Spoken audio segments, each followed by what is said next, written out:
Use Gay-Lussac's law to determine the final temperature of a gas whose initial pressure is 2.12 atm, initial temperature is 88 Kelvin, and final pressure is 7.15 atm. Assume volume and amount are held constant. So the problem specifies Gay-Lussac's law, and the formula for Gay-Lussac's law is P1 over T1 equal to P2 over T2.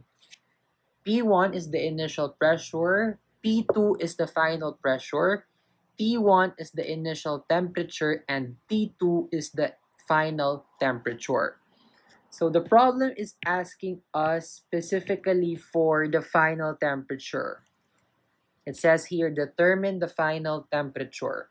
So we are looking for T2.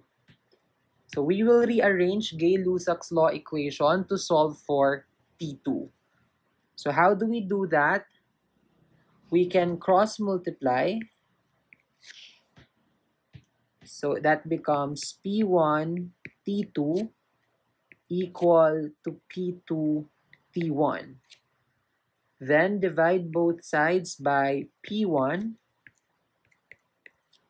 So P1 cancels on the left side.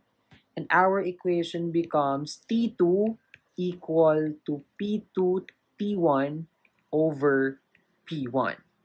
So we will use this equation to solve for the final temperature, or your T2.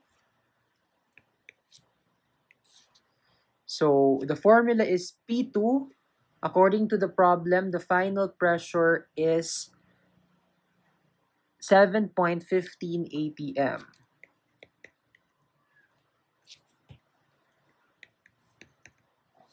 Times T1 is the initial temperature in Kelvin, and we are given 88.0 Kelvin.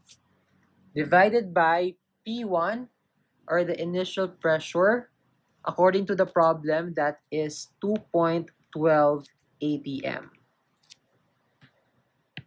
So atm will cancel, and the unit for the final temperature is Kelvin. So if you type this in your calculator, we have 7.15 times 88 divided by 2.12. The answer is approximately equal to 297 Kelvin. And this is the answer to the question.